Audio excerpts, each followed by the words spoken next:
하나님이여 내게 은혜를 베푸소서. 은혜를 베푸소서. 우리가 이 말씀을 붙잡고 금년 한 해를 열어가고 있습니다. 송구영신 예배를 포함하면 무려 5번에 걸쳐서 이 말씀을 여러분들과 함께 주일 낮에 나눈 바 있습니다. 그래서 지난 주일 이제 말씀을 전하면서 이제 이 부분은 대강 마무리하고 이제 다른 부분의 말씀을 전해야 되겠다라고 생각을 했습니다. 그런데 월요일 새벽부터 계속 새벽에 나와서 엎드려 기도하는데 나도 모르게 내 입에서 1절의 말씀이 계속 터져 나오는 것입니다. 하나님이여 내게 은혜를 베푸소서. 내게 은혜를 베푸소서. 내 영혼이 주께로 피하되 주의 날개 그늘 아래서 이 모든 재앙들이 지나기까지 피하리이다. 이 말씀을 계속 제가 엎조리게 되었습니다. 특별히 7절에 있는 말씀, 내가 새벽을 깨우리로다. 이 다윗의 음성이 제 귓전에 들리는 듯 했습니다. 그래서 이 말씀 속에 우리가 좀 더 깊이 묵상해야 할 진리의 말씀, 생수가 있구나 하는 것을 느끼게 되었고, 다시 6절 말씀부터 이 본문의 말씀을 살펴보게 되었습니다. 그래서 오늘부터는 6절부터 마지막 부분의 말씀까지 몇 주에 걸쳐서 여러분들과 함께 말씀을 나누면서 오늘을 살아가는 우리들에게 성령께서 들려주시는 음성에 귀를 기울이며 큰 깨달음을 얻는 그런 시간들이 될 수 있기를 주의 이름으로 축원합니다. 설교자가 그것도 새벽 기도 시간에 내가 새벽을 깨우리로다 라는 말씀에 은혜를 받았다고 하니 오늘 설교는 뻔하겠구나. 여러분 새벽을 깨우기 위하여 새벽에 나오십시오. 새벽 기도하십시오. 그래서 하나님의 음성을 들으시고 하나님이 예배해 두신 은혜와 축복을 받아 누리는 복된 한 해가 되기를 바랍니다. 아마 오늘 설교가 그럴 것이라고 생각하고 벌써 귀문을 닫는 소리가 여기저기서 삐끗삐끗하게 들리는데 오늘은 더 여러분 귀를 여시고 하나님의 음성을 함께 듣는 복된 시간 되기를 소원합니다. 다윗이 내가 새벽을 깨우리더라 그렇게 다짐을 하고 있습니다. 그런데 이게 도대체 무슨 말일까? 우리가 캐션 마크를 던지지 않을 수가 없습니다. 왜냐하면은 새벽이라는 것이 여러분 내가 깨운다고 깨워지는 것일까요? 아니지 않습니까? 내가 깨워야만 깨워지는 것입니까? 아니지 않습니까? 여러분 이사야 선지자는 이렇게 우리에게 얘기를 합니다. 파수꾼이 이르되 아침이 오나니 밤도 오리라. 무슨 말입니까? 밤이 오는 것처럼 아침도 자연스럽게 때가 되면 온다라는 것입니다. 창조주 하나님께서 세상을 창조하시고 난 뒤에 이렇게 말씀하셨습니다.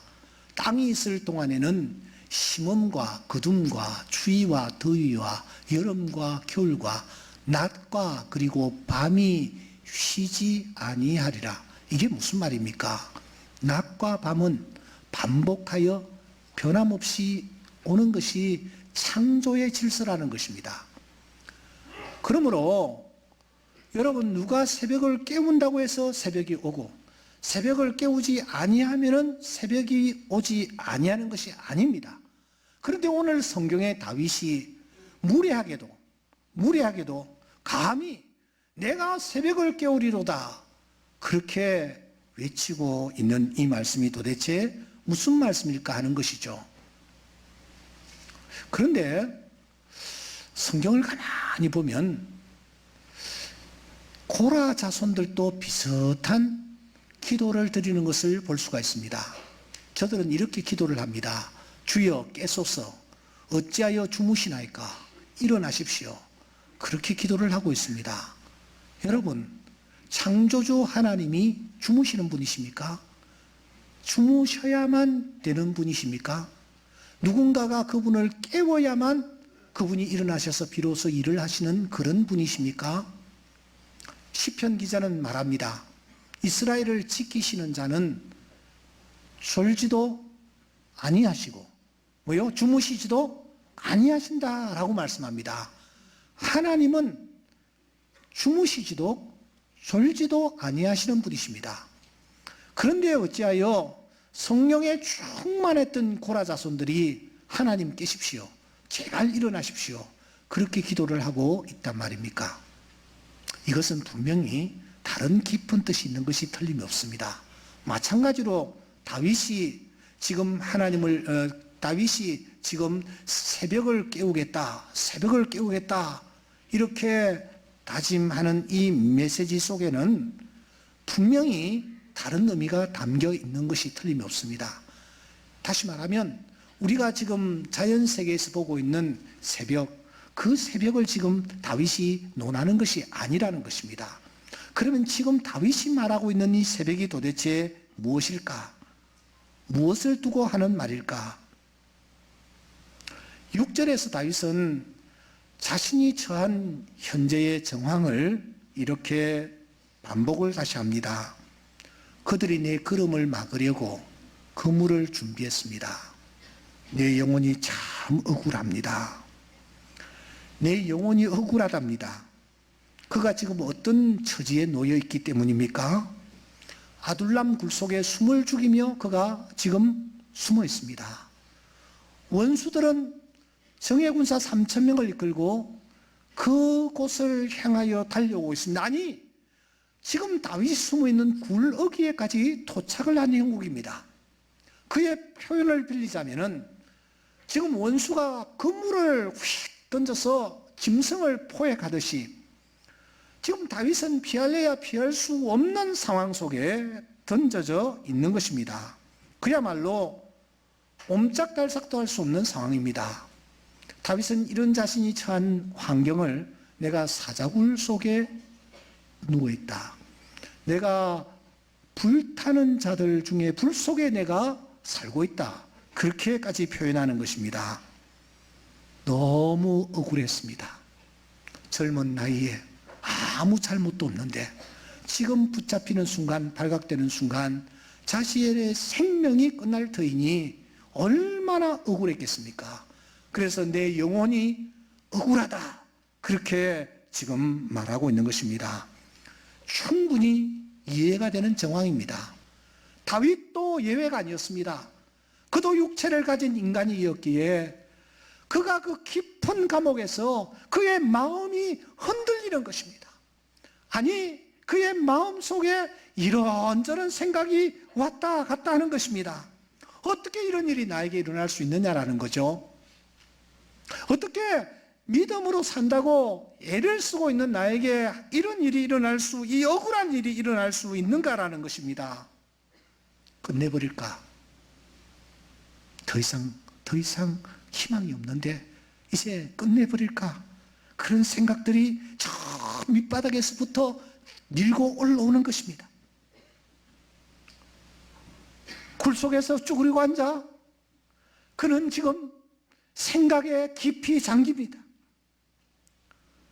대부분의 사람들처럼 냉소주의 이성으로 이제 인생을 끝내버릴까? 이런 자들이 걷는 그 길을 내가 답습해 갈 것인가? 그런 심각한 고민에 그가 빠지는 거예요.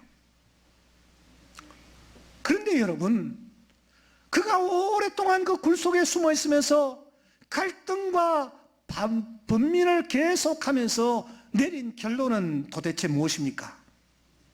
그렇다. 나 또한 탄식과 원망과 냉소가 터져 나올 수밖에 없는 상황에 던져져 있지만, 그래서 깨끗하게 인생 끝내버리고 싶지만 아니야, 그게 아니야.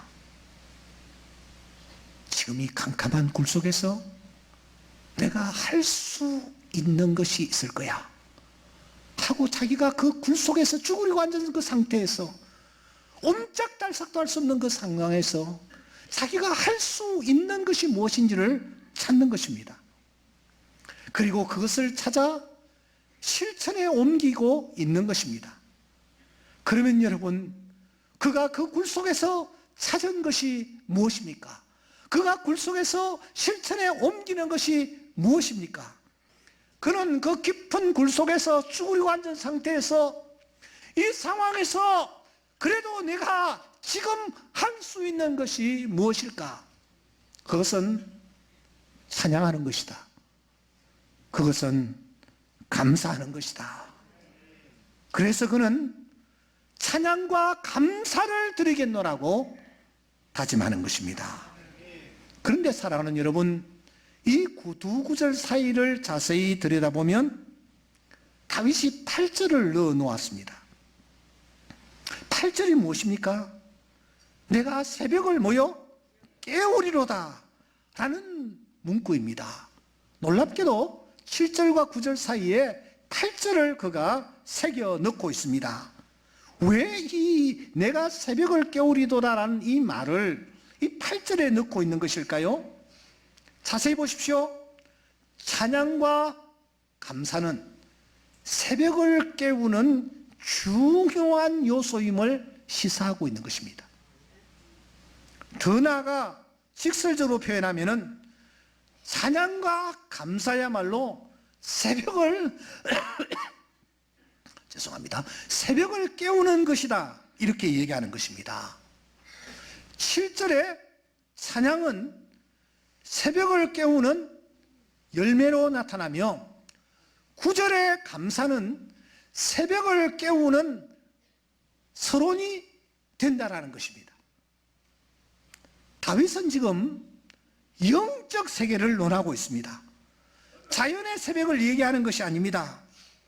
영적으로 점점 어두워지고 있는 자신의 상태를 놓고 그가 다짐을 하고 있는 것입니다. 다윗도 예외가 없었습니다. 처음에는 괜찮은데 고난을 겪고 시련을 당하고 본의 아니게 그가 계속해서 쫓기고 쫓기는 상태가 되니 그의 심령이 피폐해지기 시작했습니다. 어려운 환경에 내몰리다 보니 자기도 모르게 자신의 영이 어두워지고 그리고 자신의 영이 캄캄해지고 있음을 그가 느끼고 있는 것입니다. 영적으로 어두워지면 자꾸 억울한 생각이 들어요. 하나님을 향하여 사람들을 향하여 원망합니다. 억울하다고 생각합니다. 하나님이 계시다면 이런 일이 나에게 있을 수 있겠는가? 이런 생각들이 수없이 밑에서 지금 밀고 올라오는 것입니다. 하나님이 선하신 하나님이라면 왜 내 남편에게, 왜 내 자녀에게, 왜 내 사업터에 하나님이 개입하여 축복해 주지 아니하시느냐고 그렇게 생각을 하는 것입니다. 그런데 사랑하는 여러분, 다윗은 그 상황에서 흔들리는 상황에서 내 영을 깨워야 되겠다. 이 말이 바로 내가 새벽을 깨우리로다 하는 말입니다. 내 어두워져가는 영을 깨우겠다라는 것입니다. 깨우되 어떻게 깨우겠다라고 말하고 있습니까? 1절을 보시면 내 영혼, 6절에 보시면 내 영혼, 4절에 보시면 내 영혼이라는 말이 있습니다. 7절에 보시면 내 마음, 내 마음이라는 단어가 이어지고 있습니다. 8절에 보시면 내 영광, 비파, 수금이라는 단어가 등장하고 있습니다. 여러분, 여기에 내 영혼, 내 마음은 두말할 필요도 없이 다윗의 영혼과 다윗의 마음입니다. 그러면 여기 비파와 수금은 도대체 무엇을 뜻할까요?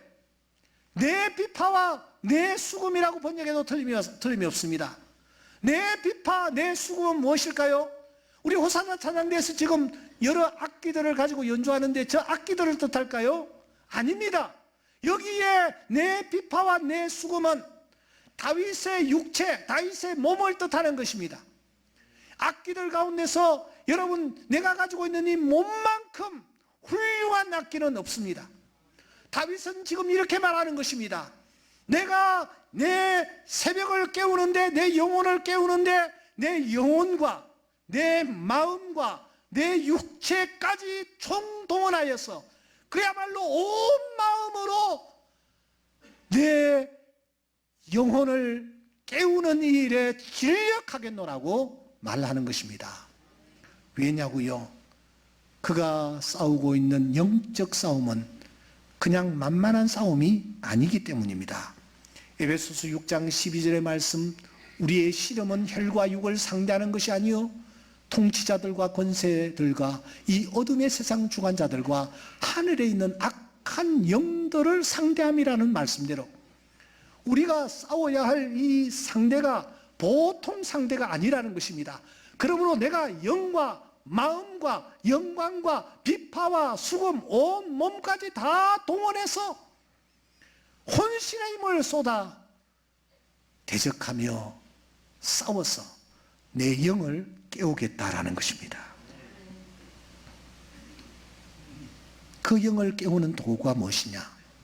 하나님 앞에 찬양하는 것이요, 하나님 앞에 감사하는 것이요, 이것이 내가 지금 해야 할 일이라고 그가 말하고 있는 것입니다.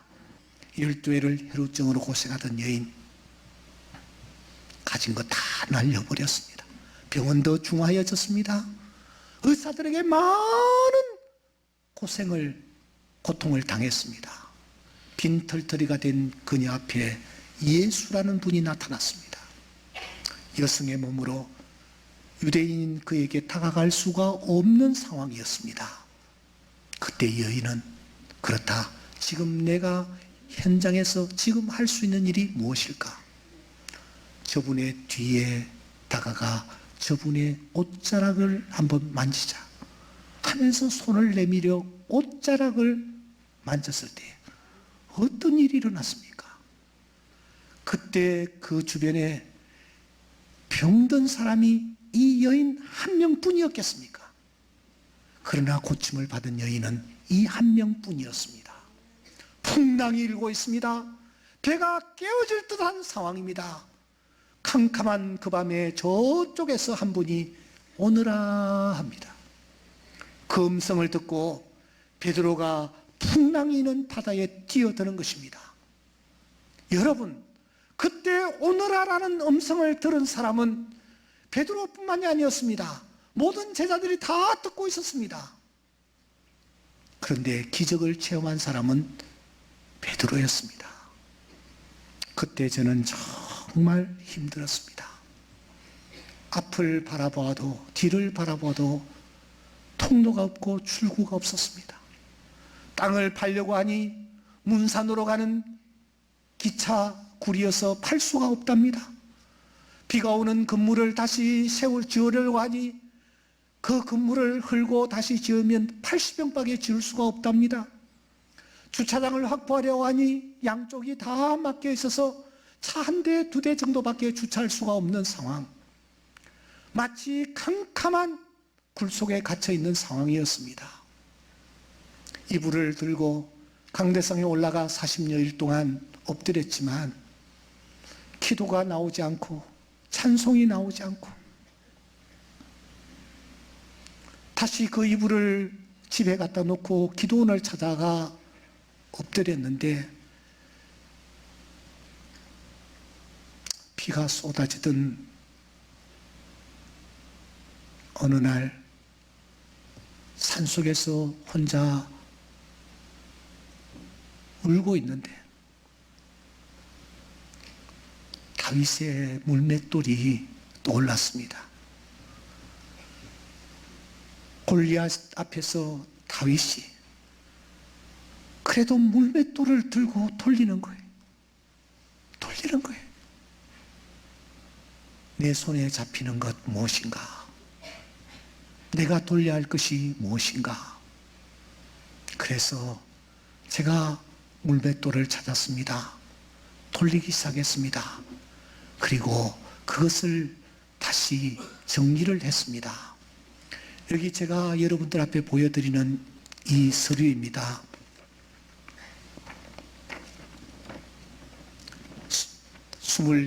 24페이지에 들어있는 내용들입니다. 제가 끄적끄적 기록한 것을 인쇄를 해서 교인들에게 돌렸습니다. 주일날 설교 후 강고 시간에 두 분이 강대상 위로 올라오시도록 했습니다. 그때 강대상 위에 올라오신 분 중에 한 분이 박창룡 장로님이십니다. 이분들이 손을 들고 충정 2020 비전을 선포를 합니다. 제가 한 것은 그것뿐이었습니다. 그런데 하나님께서 놀라운 일들을 일으키기 시작하셨고 오늘의 충정교회가 이 자리에 뿌리를 내리게 된 것입니다. 사랑하는 여러분, 절망적인 상황에서도 우리가 지금 내가 할 수 있는 일을 할 때에 하나님은 역사하시는 줄 믿습니다. 자연의 새벽은 밤이 지나면 옵니다. 영적인 새벽은 절대로 오지 않습니다. 내가 깨워야 합니다. 내가 깨우는 것이 다윗의 경우에는 찬송과 감사일 수가 있습니다. 12해를 혈루증으로 고생하는 여인은 손을 내미는 것일 수도 있습니다. 베드로의 경우는 발을 한 발 내딛는 경우일 수도 있습니다. 저의 경우는 그저그저 글을 쓰는 것일 수도 있습니다. 우리가 지금 내가 할 수 있는 일을 지금 할 때에 하나님은 그 모습을 보시고 우리 삶 가운데 역사하셔서 하나님의 거룩하신 은혜를 체험하는 기적을 맛보게 해 주실 줄 믿습니다. 지금 할 수 있는 것을 하시길 바랍니다. 하나님께서 명령하십니다. 그것이 어려운 일이 결코 아닙니다. 할 수 있는 것을 하십시오. 하나님께서 그 모습 보시고 삼손에게 역사하셨던 그 놀라운 역사로 우리 가운데 함께하여 주실 줄 믿습니다.